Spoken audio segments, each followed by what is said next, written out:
Agora, 3 fundos imobiliários que eu estou de olho, não são indicações de investimento, são 3 fundos imobiliários que, por um motivo ou outro, eu quero acompanhar ele essas semanas. E alguns, esse primeiro, HGLG11, Fundo Imobiliário de Logística, inclusive está até atrasado, né? Isso aqui eu deveria ter falado semana passada, porque ele subiu de 159 para 163 reais. É o preço atual dele, está dando um PVP de 1,10, mas todo mundo sabe que o PVP dele vai ser ajustado agora no próximo informe mensal. Vai ficar acima de R$155 o valor patrimonial dele, então o PVP vai cair. O provento dele, R$1,10, dá um dividend yield de 0,68%. Por que ele está aqui nos fundos imobiliários para ficar de olho? Porque ele deve fazer uma distribuição maior de fechamento de semestre, a distribuição em torno de mais ou menos R$3.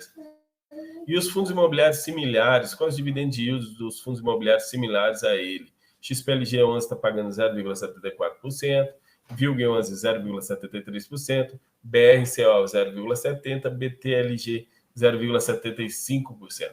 Ele realmente paga menor que os outros fundos imobiliários no recorrente, mas nesse não recorrente que ele solta uma vez por semestre, às vezes dá um dividendo que compensa muito mais do que esses outros que pagam recorrente mais baixo.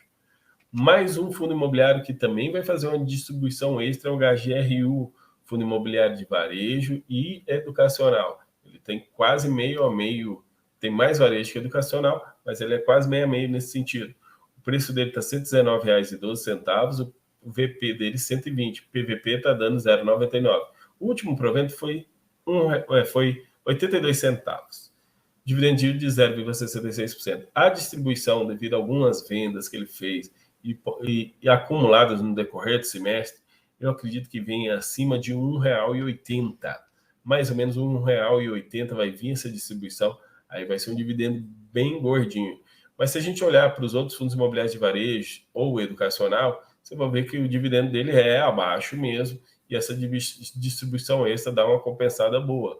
O VIUR11, dividend yield de 0,99 centavos. FAED11, 1,05 centavos. TRXF, 0,81. Vamos lá, o FAED11 é só educacional. O VIRUR11 tem educacional e varejo, mas é mais educacional do que varejo. TRXF11 é varejo, 0,81%. MAXR11 é varejo, 0,86% de dividend yield. Então ele paga menos, mas agora, exatamente nesse fechamento de semestre, vai vir um dividendo extra. Para a gente encerrar mais um com dividendo extra, porque vendeu algumas agências da Caixa Econômica Federal, é o RBVA11, Fundo Imobiliário de Agências e Varejo. Ele, cada vez que vende uma agência, ele vai adquirindo de pouco em pouco lojas de varejo. Ele antes era só agências. O preço dele está R$ 91,61, valor patrimonial R$ 103,19, PVP 0,89. O provento dele foi R$ 1,07, dividend yield de 1,16%. A distribuição extra dele não vai ser tão grande, porque ele já vem pagando o extra no decorrer do tempo.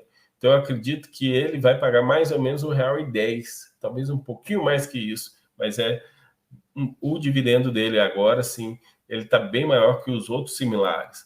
O BBPO11, que é o Fundo Imobiliário de Agências do Banco do Brasil, está pagando 1,03%. Ele está pagando mais. O CXAG11, que é também um Fundo Imobiliário de Agências da Caixa Econômica Federal, está pagando 0,97%, enquanto ele está pagando 1,16%, está pagando bem mais e ainda vai vir um extra, né? E o TRXF11, que é o Fundo Imobiliário de Varejo, 0,81%, e o VIRU11 também, varejo com educacional, 0,99% de dividend yield. Então, pessoal, esses 3 vão pagar dividendos extras, e por isso eu estou de olho neles, nesses proventos de fechamento de semestre, porque todo fundo imobiliário é obrigado a distribuir 95% do fluxo do lucro caixa no semestre. Então, quem teve lucro caixa grande devido à venda de imóveis, que é o caso desses 3, vão pagar uma distribuição extra a mais nesse fechamento de semestre.